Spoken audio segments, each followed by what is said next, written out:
Students, आज का जो इम्पोर्टेंट न्यूज़ है उनको हम रीड करेंगे। मुझे फीवर एंड कोल्ड का प्रॉब्लम है, तो हो सकता है आज के न्यूज़पेपर में आपको आवाज़ क्लियर ना रहे। फर्स्ट जो न्यूज़ है वो इजराइल के बारे में है। इजराइल के जो प्राइम मिनिस्टर हैं, आने वाले समय में जब वहाँ पे इलेक्शन कंडक्ट होंगे तो उनके द्वारा पार्टिसिपेट किया जाएगा। ये उनकी पॉलिटिकल पार्टी का स्टेटमेंट है। पॉलिटिकल पार्टी ने ये स्टेटमेंट क्यों दिया? क्योंकि रिसेंटली यूएस के जो प्रेसिडेंट हैं डोनाल्ड ट्रंप, उनका एक स्टेटमेंट आया था। इजराइल के जो प्राइम मिनिस्टर हैं उनका 75 का एज हो चुका है, तो हो सकता है कि आने वाले समय में वो इलेक्शन के लिए पार्टिसिपेट हैं वो ना करें। हमारे यूपीएससी के एग्ज़ाम से रिलेटेड क्या बेसिक इन्फॉर्मेशन आपको पता होना चाहिए? तो आपको पावरफुल पोस्ट के बारे में जानकारी होना चाहिए। इजराइल के वहाँ पे जो पावरफुल पोस्ट है वो प्राइम मिनिस्टर का है, और यूएस के वहाँ पे जो पोस्ट है वो प्रेसिडेंट का है। पर जिस तरीके से यूएस के प्रेसिडेंट पोस्ट के ऊपर में एक लिमिटेशन है कि कोई भी पर्सन है वो 2 टाइम्स के लिए ही एज ए प्रेसिडेंट के रूप से इलेक्ट हो सकता है। तो आप देखिए कि इजराइल के वहाँ पे इस तरीके का लिमिटेशन है वो आपको नहीं मिलेगा। कितने भी समय के लिए कोई भी पर्सन है वो प्राइम मिनिस्टर के पोस्ट को सर्व कर सकता है। तो प्रेजेंट वहाँ पे प्राइम मिनिस्टर हैं, उन्होंने 17 ईयर्स से इस पोस्ट को सर्व है वो किया है। अराउंड 2 डिकेड्स का जो समय है उसको इन्होंने सर्व किया है इस पोस्ट को। कल के न्यूज़पेपर के अंदर में हमने हमारे भी कंट्री के अंदर में जो प्राइम मिनिस्टर का पोस्ट है उसके बारे में रीड किया था। ये हमारे जो प्रेजेंट प्राइम मिनिस्टर हैं नरेंद्र मोदी, उनके द्वारा आप देखिए कि लॉन्गेस्ट सर्विंग जो टेन्योर है उसको यहाँ पे सर्व किया गया। तो कल आपसे एक क्वेश्चन भी पूछा गया था कि हमारी कंट्री के अंदर में ऐसे कौन से प्राइम मिनिस्टर रहे हैं जिनका जो टेन्योर है वो सबसे शॉर्ट था। क्या स्टूडेंट्स, इस तरीके से आपको प्रिपेयर करना चाहिए? आप देखिए कि यूपीएससी ने जिस तरीके से प्रीलिम्स के पेपर में रैंडम नंबर ऑफ क्वेश्चंस आपसे पूछे हैं, तो आपको इस तरीके से कुछ फैक्चुअल इन्फॉर्मेशन है उसको भी यहाँ पे याद है वो करना होगा। हमारे हमारे कंट्री के अंदर में जो प्राइम मिनिस्टर पोस्ट के बारे में आपको एक इन्फॉर्मेशन ये भी होना चाहिए कि गुलजारी लाल नंदा साहब नाम से एक पर्सन हुआ करते थे। वो कभी भी आप देखिए कि ऑफिशियली इलेक्टेड प्राइम मिनिस्टर हैं वो नहीं बने थे। हमेशा जब भी उन्होंने प्राइम मिनिस्टर का पोस्ट को सर्व किया, 2 टाइम्स उनके द्वारा सर्व किया गया as a acting prime minister के रूप से। कि एक्टिंग प्राइम मिनिस्टर के रूप से उन्होंने 2 टाइम्स इस पोस्ट को सर्व किया है, बट कभी भी ऑफिशियली जो इलेक्टेड प्राइम मिनिस्टर हैं उनके रूप से उसका अपॉइंटमेंट है वो नहीं हुआ। क्या हमारी कंट्री में कोई टेन्योर का लिमिटेशन है? टेन्योर का लिमिटेशन है वो भी नहीं है। नेक्स्ट जो न्यूज़ है वो है यूक्रेन के बारे में। यूक्रेन के द्वारा आप देखिए कि उन्होंने अपना पोजीशन को स्ट्रेंथन किया है। ओवर द ईयर्स उन्होंने रसिया के भी कुछ एरियाज हैं जिनको अटैक किया गया। तो स्टूडेंट्स, यहाँ पे जो एनर्जी का जो साइट्स हैं, जो मिलिट्री का जो साइट्स हैं, उनको अटैक किया गया है यूक्रेन के द्वारा। अब यूक्रेन के पास में एक मिसाइल हुआ करती है, मिसाइल को बोला करते हैं एपी फ्लेमिंगो। फ्लेमिंगो जो बेसिकली एक बर्ड हुआ करता है, तो मिसाइल का जो नाम है वो क्या है? AP flamingo. फ्लेमिंगो मिसाइल है जिसके थ्रू एनर्जी एंड मिलिट्री के जो टारगेट्स हैं उनको अटैक किया गया है रसिया के इनसाइड एरिया के अंदर में। नेक्स्ट अगर हम रीड करें तो स्टूडेंट्स, न्यूज़ है टर्की के बारे में। टर्की के जो लीडर हैं उनका एक स्टेटमेंट आया है कि इजराइल के द्वारा जिस तरीके से लेबनान एंड सीरिया के वहाँ पे अटैक किया गया, तो उनकी भी कंट्री के लिए वन काइंड ऑफ थ्रेट है वो यहाँ पे क्रिएट होता है। तो क्या स्टूडेंट्स, जो टर्की जो है वो अपना एरिया शेयर करता है कि लेबनान के साथ में? लेबनान के साथ में तो आप देखिए कि लैंड बॉर्डर है वो शेयर नहीं होता है, बट सीरिया के साथ में इनके द्वारा वन ऑफ द लॉन्गेस्ट जो लैंड बॉर्डर है उसको शेयर किया जाता है। तो एक बार हम टर्की का जो पोजीशन है उसको यहाँ पे देखते हैं। आप देखिए कि टर्की के द्वारा यूरोप की भी कुछ कंट्रीज हैं जिनके साथ में अपना एरिया शेयर किया जाता है। इस वजह से कहा जाता है कि टर्की जो है वो क्रॉस रोड्स के बिटवीन में सिचुएटेड है, कि उसका कुछ एरिया है वो यूरोप के साथ में भी शेयर होता है, कुछ एरिया है वो एशिया के साथ में भी शेयर हुआ करता है। यूरोप के अंदर में जो बाल्कन स्टेट्स हैं, जिन बाल्कन स्टेट्स के साथ में अपना एरिया इनके द्वारा शेयर किया जाता है, वो यहाँ पे हैं। ग्रीस है, ग्रीस नाम का जो कंट्री है। ग्रीस के अलावा आप देखिए कि बुल्गारिया नाम का जो कंट्री है, तो ग्रीस और बुल्गारिया के साथ में बाल्कन स्टेट्स में अपना एरिया शेयर करता है। फिर आप देखिए कि कुछ ऐसे भी स्टेट्स हैं जो कि बेसिकली ब्लैक सी के आसपास सिचुएटेड हैं, या जो कोकसस माउंटेन है वहाँ पे भी अपना एरिया शेयर किया जाता है। तो वहाँ पे कौन कौन से कंट्री हैं जो एरिया शेयर करते हैं, जिसमें एक कंट्री है जॉर्जिया, आर्मेनिया और अजरबैजान। तो जॉर्जिया, जॉर्जिया, आर्मेनिया और अजरबैजान ये कोकसस कंट्रीज हैं जिनके साथ एरिया शेयर करता है। मिडिल ईस्ट के अंदर में या वेस्ट एशिया के अंदर में जो कंट्री हैं वो हैं ईरान है, इराक है और सीरिया है। ईरान है, इराक है और सीरिया है।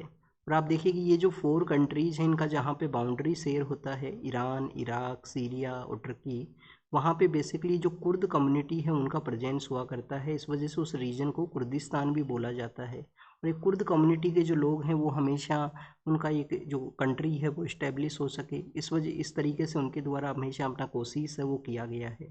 स्टूडेंट्स, इसके अलावा आपको तुर्की के बारे में क्या जानकारी होना चाहिए?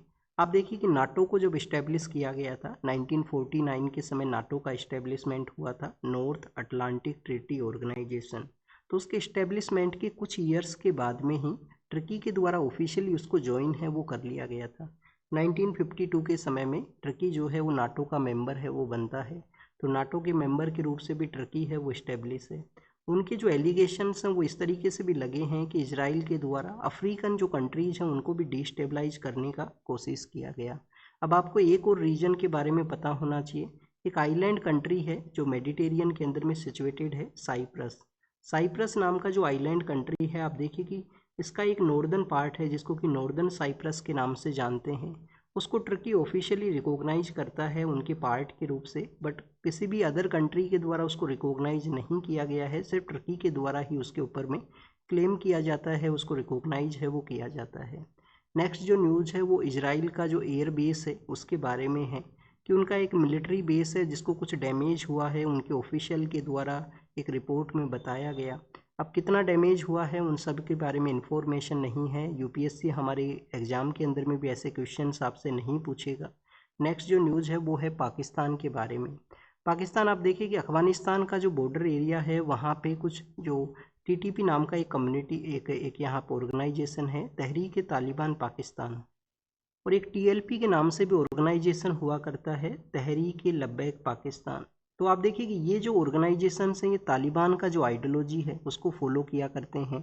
और इनका एक ऑब्जेक्टिव इसी तरीके से है जैसे तालिबान ने 2021 के समय पावर को टेक ओवर किया अफगानिस्तान के अंदर में, तो कभी ये भी जो पावर है उसको टेक ओवर कर सकते हैं। तो पाकिस्तान का जो मिलिट्री है वो उनको टारगेट करते हुए अटैक करता है। अफगानिस्तान के बॉर्डर एरिया के अंदर में अटैक किया गया जिसमें कुछ लोगों का यहाँ पे डेथ भी हुआ है। बट पाकिस्तान के अंदर ही आप देखिए कि काफ़ी सारे जो टेरर ऑर्गेनाइजेशंस हैं उनका प्रेजेंस है। ये कुछ अदर ऑर्गेनाइजेशन हैं जो कि अफगानिस्तान का जो आइडियोलॉजी है उसको फॉलो किया करते हैं, तालिबान का आइडियोलॉजी को। नेक्स्ट जो न्यूज़ है वो है पाकिस्तान के ही बारे में कि हमारा जो कश्मीर का एरिया है जो कि उनके कंट्रोल के अंदर में है, तो वहाँ पे एक हेलीकॉप्टर है वो क्रैश हुआ है। एग्ज़ाम के पर्पज़ से रिलेटेड कोई न्यूज़ है, कोई इन्फॉर्मेशन है वो यहाँ पे नहीं है। नेक्स्ट आप देखिए कि पाकिस्तान और चाइना के द्वारा यूनाइटेड नेशन सिक्योरिटी काउंसिल के वहाँ पे एक रिजोल्यूशन को प्रपोज है वो किया गया। रिजोल्यूशन को प्रपोज किया गया है किसके अंडर में, कि जो रिजोल्यूशन नंबर 1267 है जो कि तालिबान सैंक्शन कमेटी भी जिसको बोला करते हैं, सॉरी अलकायदा सैंक्शन कमेटी, कि अलकायदा के ऊपर में जिस तरीके से सैंक्शन है वो लगाया गया है यूएन के द्वारा, किसी भी जो यहाँ पे ऑर्गेनाइजेशन है जिसको कि टेररिस्ट ऑर्गेनाइजेशन के रूप से डिक्लेयर करना हो, यूनाइटेड नेशन सिक्योरिटी काउंसिल का ये रिजोल्यूशन है। तो सैंक्शन कमेटी है 1267 के अंडर में, जिसके थ्रू आप देखिए कि जो बलूचिस्तान लिबरेशन आर्मी है, बीएलए नाम से ऑर्गेनाइजेशन है, मजीद ब्रिगेड है, तो इनको भी यहाँ पे इस कैटेगरी में रखने के लिए एक रिजोल्यूशन लाया गया था सिक्योरिटी काउंसिल के वहाँ पे। और इस रिजोल्यूशन को बेसिकली चाइना ने तो एंडोर्स किया, बट आप देखिए कि यूएस ने इसको ब्लॉकेज किया है। यूएस ने अपना जो वीटो पावर है उसको यूज करते हुए रिजोल्यूशन को ब्लॉकेज है वो कर दिया गया। यूएस के द्वारा और भी कुछ कंट्रीज हैं जिन्होंने इस रिजोल्यूशन को सपोर्ट है वो यहाँ पे नहीं किया है। तो ये आपको रिजोल्यूशन नंबर पता होना चाहिए 1267 जो कि अलकायदा से रिलेटेड है और जो यहाँ पे टेरर ऑर्गेनाइजेशंस को सैंक्शन है वो लगाता है। नेक्स्ट अगर हम रीड करें स्टूडेंट्स, यहाँ पे श्रीलंका के बारे में है कि श्रीलंका के वहाँ पे जो इंटेलिजेंस का विंग है जिसके एक्स जो हेड हुआ करते थे, उनके ऊपर में एलिगेशंस लगाए गए हैं एक मिनिस्टर के द्वारा कि उनका इन्वॉल्वमेंट है 2019 के समय में जो ईस्टर का जो डे है उस दिन श्रीलंका का कोलंबो सिटी के अंदर में जो बॉम्बिंग हुआ था। तो जो ईस्टर बॉम्बिंग है जिसके बाद में श्रीलंका के वहाँ पे टूरिज्म का भी आप देखिए कि डिक्लाइन हुआ, क्योंकि किसी भी कंट्री में किसी भी एरिया में जहाँ पे वायलेंस होता है वहाँ पे टूरिस्ट का जो एक्टिविटी है वो डिक्लाइन होगा। टूरिज्म बेस ये कंट्री है कि टूरिज्म उनका इकोनॉमी के अंदर में एक इम्पोर्टेंट रोल है वो प्ले करता है। और उस 2019 के बाद में आप देखिए कि जिस तरीके से रिकवर हुए होंगे, उसके बाद में कोविड-19 का आउटब्रेक हुआ, तो कोविड-19 की वजह से लॉकडाउन से वो लग गया 2020 के समय में। तो इस तरीके से उनका इकोनॉमी है वो डैमेज करता है। और उसके बाद में जो पॉलिटिकल पावर है उनका भी रोल है कि उनके द्वारा किस तरीके से करप्शन किया गया होगा, कॉमन पर्सनस को आप देखिए कि कोई सपोर्ट नहीं दिया गया होगा। तो 2022 के समय वहाँ पे पीपल्स का एक मूवमेंट होता है। अब जो मिनिस्टर हैं उनका एक स्टेटमेंट आया है कि वहाँ पे एक्स जो इंटेलिजेंस के जो चीफ हैं उनका डायरेक्ट इन्वॉल्वमेंट था इस बॉम्बिंग के अंदर में। कुछ दिनों पहले हमने रीड किया था कि वहाँ के जो पॉलिटिकल लीडर हैं उनको भी क्वेश्चन है वो किया गया है इस बॉम्बिंग के रिगार्डिंग में। पहले के जो पॉलिटिकल लीडर थे उनको क्वेश्चन है वो किया गया है। हमारे यूपीएससी के एग्जाम से रिलेटेड आपको क्या पता होना चाहिए, हमारा जो इंटेलिजेंस का विंग है उन्होंने आप देखिए कि इनको इंटेल है वो प्रोवाइड किया था। इनको इस अटैक से पहले ही कुछ इन्फॉर्मेशन दिया गया था कि आपके कंट्री के अंदर में बॉम्बिंग है वो हो सकता है। नेक्स्ट आपको जो एक जानकारी होना चाहिए, हमारे यहाँ पे जो टाइम इंडियन स्टैंडर्ड टाइम का जो लाइन है 82.5 ईस्टर्न जो मेरिडियन है, क्या स्टूडेंट्स ये जो लाइन है इंडियन स्टैंडर्ड का जो टाइम का जो लाइन है, क्या ये बेसिकली श्रीलंका के वहाँ से भी पास किया करता है क्या? यहाँ पे जो श्रीलंका है वो सिचुएटेड है, यहाँ पे श्रीलंका सिचुएटेड है। तो क्या ये 82.5 जो ईस्टर्न मेरिडियन जो है हमारा जो टाइम लाइन जो हमने अडोप्ट किया है, ये क्या वहाँ से भी पार्टिसिपेट करता है क्या? तो वहाँ से नहीं जाता है। तो सपोज करो यूपीएससी आपसे कोई क्वेश्चन पूछ लेता है, यूपीएससी आपसे कुछ कंट्रीज़ का नाम यहाँ पे मेंशन करता है। एक कंट्री का नाम है चाइना, एक कंट्री का नाम है चाइना है। अदर कंट्री है वो यहाँ पे है बांग्लादेश, आप देखिए कि बांग्लादेश आपको दे दिया गया। थर्ड आपको दे दिया गया भूटान, थर्ड आपको भूटान दे दिया गया। और फोर्थ जो कंट्री है वो आपको मेंशन कर दिया गया नेपाल। तो इनमें से कौन कौन से कंट्री हैं जिनसे हमारा 82.5 जो ईस्टर्न मेरिडियन है इंडियन स्टैंडर्ड टाइम का जो लाइन है वो जो पास है वो करता है। तो आप देखिए कि चाइना से पास करता है, चाइना से पास करता है, बांग्लादेश से नहीं करेगा क्योंकि बांग्लादेश यहाँ पे है और ये जो है वो बेसिकली इस एरिया से जाया करता है। श्रीलंका के पास से निकलता है, श्रीलंका से भी पास नहीं करता है, भूटान से भी नहीं करेगा, भूटान यहाँ पे सिचुएटेड है तो नहीं करेगा। नेपाल से किया करता है, नेपाल से करता है। तो टोटल कौन कौन से कंट्री से करता है, एक तो आप देखिए कि आपको जो सेंट्रल पार्ट ऑफ एशिया के अंदर में या आपको जो एशिया का एक्सटेंशन है वहाँ पे रसिया नाम का जो कंट्री है उससे भी ये पास करता है, रसिया से भी करता है। रसिया के अलावा एक और कंट्री है, ये आपको होमवर्क दे देते हैं यहाँ पे, सेंट्रल एशिया का एक कंट्री है जहाँ से भी हमारा 82.5 है वो पास करता है। फिर आप देखिए कि एक जो कंट्री है वो है यहाँ पे नेपाल, एक जो कंट्री है वो है नेपाल, और फिर है स्टूडेंट चाइना, फिर है स्टूडेंट चाइना। तो ये 4 कंट्रीज हैं जिनसे हमारा 82.5 है वो पास करता है। श्रीलंका से नहीं करता, बट अगर हम टाइम जोन के बारे में रीड करें, आप भी गूगल करके देख सकते हो कि श्रीलंका के अंदर में जो प्रेजेंट जो टाइम है वो सेम है। हमारे यहाँ पे अगर आप देखें कि 7:30 का समय है तो श्रीलंका के वहाँ पे भी 7:30 का ही समय रहेगा। तो इसी 82.5 को उन्होंने यूज करते हुए अपना जो टाइम है उसको डिसाइड किया है, बट पास नहीं करता है। नेक्स्ट अगर हम रीड करें, चाइना ने वार्निंग इशू किया है यूरोपियन यूनियन को। यूरोपियन यूनियन ने रिसेंटली आप देखिए कि सैंक्शन है वो लगाए हैं। सैंक्शन किसके ऊपर में लगाए हैं, उन्होंने लगाए हैं कि यूक्रेन वॉर को रसिया का जो कंपनीज यहाँ पे जो पैसा है वो कमा रहे हैं तो उनके ऊपर सैंक्शन लगाया जाए, जिसमें चाइना का भी कुछ एंटिटी रहेंगी, हमारी कुछ इंडियन एंटिटी है उनके ऊपर में भी रेस्ट्रिक्शन रहेगा। तो आप देखिए कि ये जो रेस्ट्रिक्शंस हैं जिनको कि यहाँ पे वार्निंग इशू किया गया चाइना के द्वारा। नेक्स्ट अगर हम रीड करें स्टूडेंट्स, एक एम्फीबियन स्पीसीज के बारे में है जो कि मेक्सिको का है।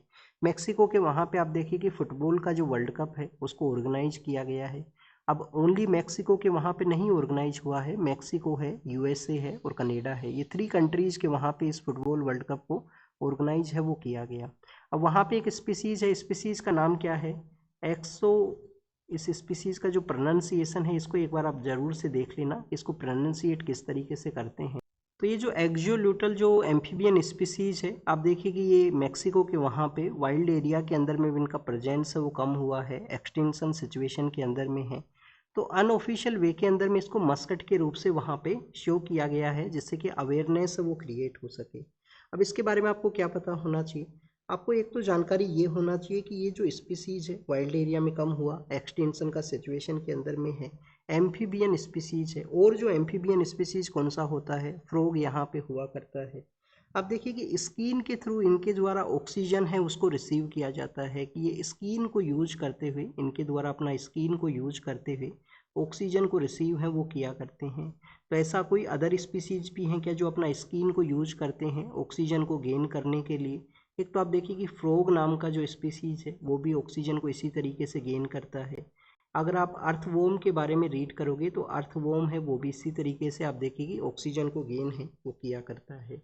नेक्स्ट आपको क्या पता होना चाहिए, इनका एक एबिलिटी हुआ करता है रीग्रो करने का, कि इनके इनके द्वारा अपने जो कुछ एरियाज हैं उनको फिर से रीग्रो है वो किया जा सकता है। तो उसी उसी एक्टिविटी को देखते हुए काफ़ी बार कैंसर के रिगार्डिंग में जो रिसर्च है उसमें भी इनका यूज है वो हुआ करता है। तो एक्सोल्यूटल एक स्पीसीज है जो वाइल्ड एरिया में कम हुआ, एम्फीबियन स्पीसीज है, स्किन के थ्रू जो अपना ऑक्सीजन है उसको गेन करते हैं। कुछ अदर स्पीसीज जो गेन करते हैं वो फ्रॉग है, अर्थवॉर्म है, और ये मैक्सिको के वहाँ पे मिलती हैं।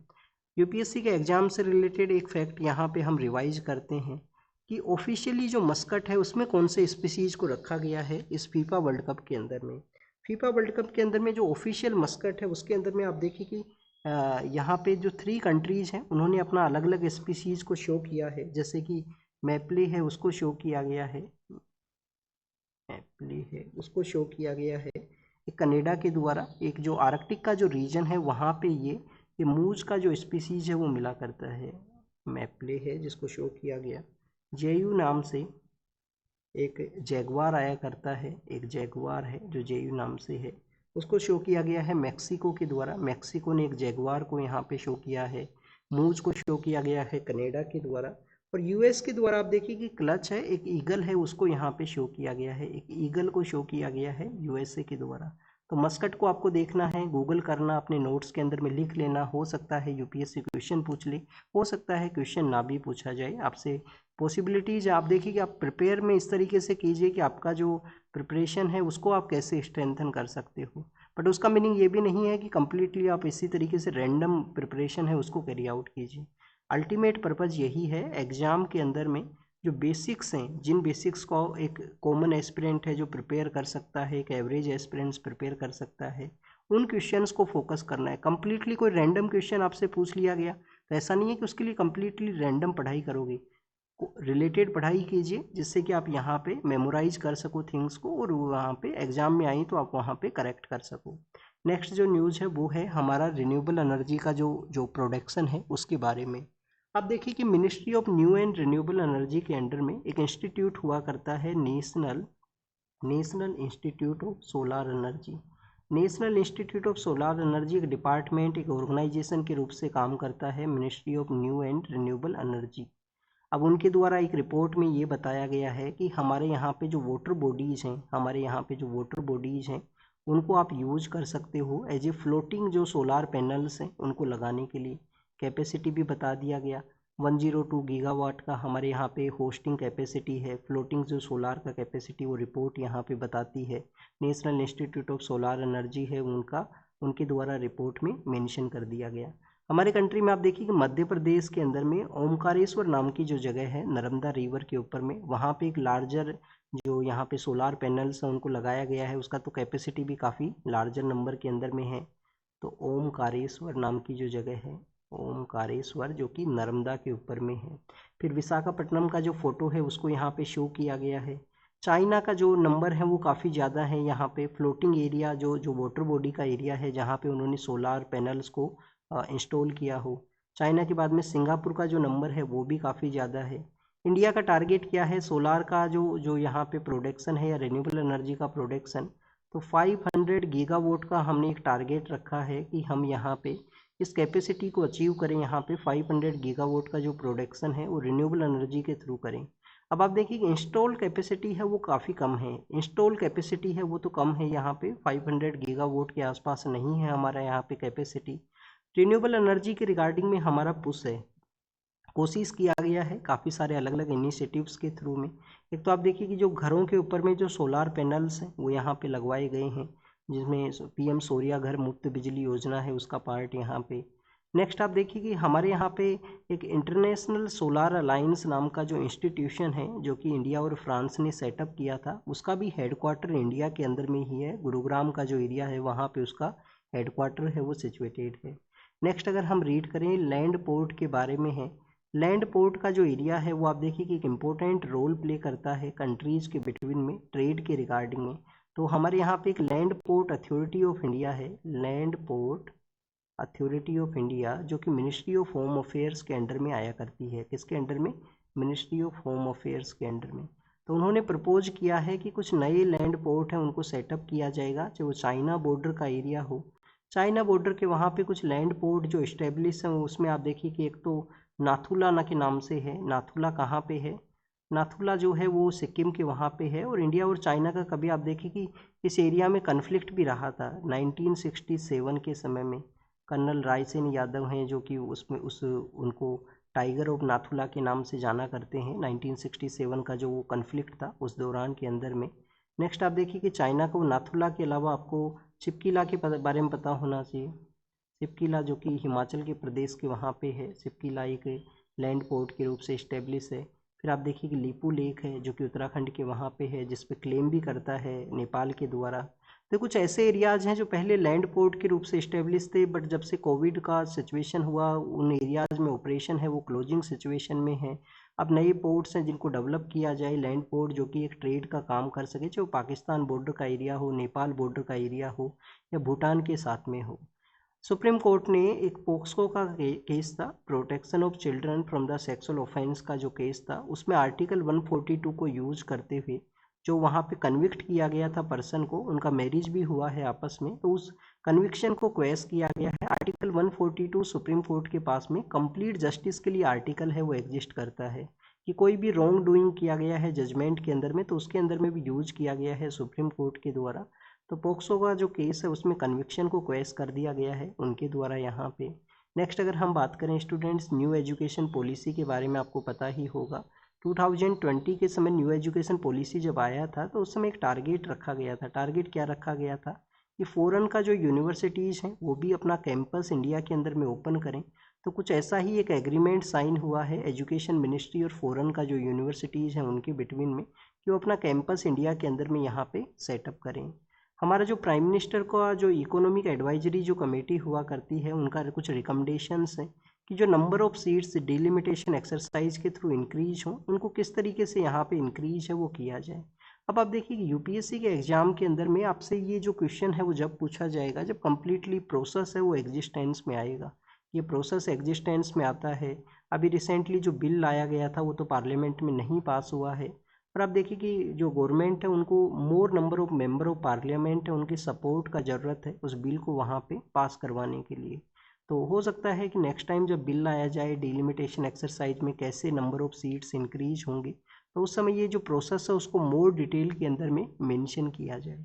नेक्स्ट जो न्यूज़ है वो हमारे इंडस्ट्रियल डिजास्टर्स के बारे में है। इंडस्ट्रियल एरियाज़ के अंदर में हमारे यहाँ पे आप देखिए कि जो इंडस्ट्रियल एरियाज़ हैं उनके रिगार्डिंग में काफ़ी सारे जो लॉज हैं वो एग्जिस्ट करते हैं कि काफ़ी सारे लॉज एग्जिस्ट करते हैं। लेबर कोड के अंदर में भी जो कोड है जो वर्कर्स का जो सेफ्टी एंड सिक्योरिटी के रिगार्डिंग में जो कोड है वो भी एग्जिस्ट करता है। बट यहाँ पे सेफ्टी एंड सिक्योरिटी के कोड होना, लॉ का एग्जिस्टेंस करना, उसके बाद में भी कुछ आपको इंडस्ट्रियल एक्सीडेंट्स हैं वो देखने के लिए मिलते हैं। कुछ इंडस्ट्रियल एक्सीडेंट्स आपको देखने के लिए मिलेंगे। तो क्या प्रॉब्लम है? प्रॉब्लम ये है कि कंटिन्यूस जो यहाँ पे कानून है उसको फॉलो ना किया जाना। कुछ समय के बाद में आप देखिए कि नेग्लिजियंस होना। जिस एरिया में अभी ये जो इंसिडेंट हुआ था स्टील का जो प्लांट था उसमें लास्ट टाइम 2013-14 के समय में भी ऐसा कोई इंसिडेंट है वो हुआ था। तो इनकन्सिस्टेंसी है वो एक मेन रीजन है जिसकी वजह से इंडस्ट्रियल एरियाज़ में ऐसे इंसिडेंट्स हैं वो आया करते हैं। नेक्स्ट जो न्यूज़ है वो है इसको अभी हम रीड करेंगे। पहले वेस्ट एशिया का ये न्यूज़ देखते हैं। वेस्ट एशिया के वहाँ पे आप देखिए कि यूएस के प्रेसिडेंट का एक स्टेटमेंट आया है, वो कंटिन्यूस ईरान के अगेंस्ट में जो अटैक हैं वो करेंगे और हार्ड स्टेप है वो उनके द्वारा लिया जाएगा कि वेरी हार्ड अटैक्स हैं वो किए जाएंगे। तो यहाँ पे सीज फायर के बाद में भी यूएस और ईरान के बिटवीन में जो कन्फ्लिक्ट्स हैं वो देखने के लिए मिले हैं, फिर से जो अटैक्स हैं वो होने लगे हैं। स्टूडेंट्स ये जो न्यूज़ है वो है बेसिकली यहाँ पे जो ओमान का जो कोस्ट है जहाँ से हमारे कुछ वेसल्स आ रहे थे जिसमें कुछ इंडियन पर्सन्स उनका प्रेजेंस था जिसको अटैक किया गया यूएस के द्वारा। तो इंडियन अथॉरिटीज़ ने यूएस के जो डिप्लोमेट हैं उसको सम्मन किया है। डिप्लोमेट को सम्मन करते हुए यही क्वेश्चन पूछा जाएगा कि बेसिकली इंडियन जो वेसल्स हैं उनको क्यों अटैक किया गया है वेस्ट एशिया के वहाँ पे। तो ये वेस्ट एशिया के बारे में है। यूएस, आप देखिए कि ईरान ने ब्लॉकेज जो किया स्ट्रेट ऑफ हॉर्मुज को, यूएस वहाँ पे स्ट्रेट ऑफ हॉर्मुज से भी जो पास होने वाला जो ट्रेड है, जो वेसल है, उनको भी ब्लॉकेज है वो किया गया है यूएस के द्वारा, और अब यहाँ पे फिर से कन्फ्लिक्ट है वो होने लगा है। फेडरलिज्म के बारे में है कि हायर एजुकेशन का जो सेक्टर है उसमें कैसे यहाँ पे फेडरलिज्म को नेगोशिएट करना है। फर्स्ट ऑफ ऑल स्टूडेंट्स, हम एजुकेशन एज ए सब्जेक्ट के बारे में रीड करें। एजुकेशन एज ए सब्जेक्ट पहले स्टेट लिस्ट के अंदर में आया करता था, but 42nd constitution amendment act के थ्रू इसको कॉन्करेंट लिस्ट के अंदर में इंक्लूड कर दिया गया कि सेंटर भी इसके ऊपर में लॉ बना सकता है, स्टेट भी इसके ऊपर में लॉ बना सकता है। तो कॉन्करेंट लिस्ट के अंदर में एजुकेशन का इंक्लूड होना क्या कोई पॉजिटिव रोल प्ले किया है या नेगेटिव, तो बोथ पर्पज से आप इसको देख सकते हो। पॉजिटिव तो आप देखिए किस तरीके से रोल प्ले हुआ है कि बोथ एरियाज़ को यहाँ पे काम दे दिया गया इसमें लॉ फ्रेमिंग का।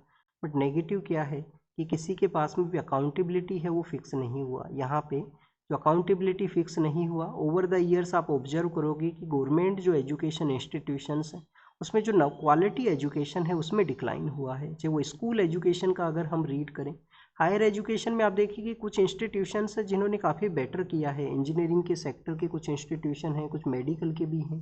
बट क्या सभी हमारे जो हायर एजुकेशन के कॉलेज हैं, किसी भी टाउन के अंदर में चलने वाला जो कॉलेज है उसमें एजुकेशन का इम्प्रूवमेंट हुआ है क्या? तो स्टूडेंट्स वो एक क्वेश्चन है, वो एक कंसर्न है, उसको रेज करता है।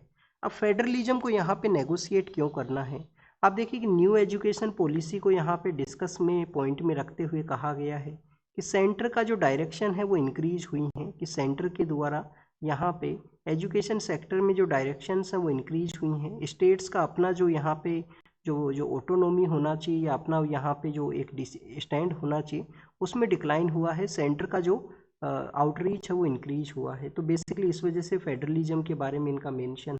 अब सेंटर का जो जो यहाँ पे इन्फ्लुएंस इंक्रीज हुआ है उसमें आप यूजीसी को भी देख सकते हो, यूनिवर्सिटी जो ग्रांट कमीशन है उसके रिगार्डिंग में जो रिसेंटली डिसीजंस हुए थे, लैंग्वेज के रिगार्डिंग में जो सर्कुलर है जिसको कुछ स्टेट्स हैं वो ऑब्जेक्ट करते हैं, तो ये कुछ वाइस चांसलर्स का अपॉइंटमेंट है। तो ये कुछ ऐसे जो स्टैंड्स हैं उनको बताया गया कि रिसेंटली ये जो स्टैंड हैं वो बेसिकली सेंटर और स्टेट के बिटवीन में जो कन्फ्लिक्ट्स हैं उसको क्रिएट करते हैं। एक स्ट्रेटजिक अडेप्टेशन का ज़रूरत है। स्ट्रेटजिक अडेप्टेशन कैसा होना चाहिए कि यहाँ पे जो स्टेट्स हैं उनको भी बेसिकली कुछ जो जो डोमेन के अंदर में कुछ राइट दिया जाए, कुछ वहाँ पे भी उनका भी एक जो हक है वो होना चाहिए, जिससे कि हम ग्लोबल विजिबिलिटी के अंदर में जो नॉलेज ड्राइवन डेवलपमेंट है उसको कैरी आउट कर सकें। फॉरेन कैंपस को जो यहाँ पे इस्टेब्लिश करने का बात है तो वो भी एक पॉजिटिव रोल प्ले करें। ओवरऑल टारगेट क्या होना चाहिए? क्वालिटी एजुकेशन का इम्प्रूवमेंट हो। क्वालिटी एजुकेशन के अंदर में साइंटिफिक जो एजुकेशन है, साइंटिफिक जो टेम्पर है उसका इंक्रीजमेंट है यहाँ पे हो सके एजुकेशन सेक्टर में। This is all the information related to the today's newspaper. आप इसको रीड कीजिए, रिवाइज कीजिए, जो भी इंफॉर्मेशन आपको मिला है उसको नोट डाउन कीजिए। Thank you students, thank you very much.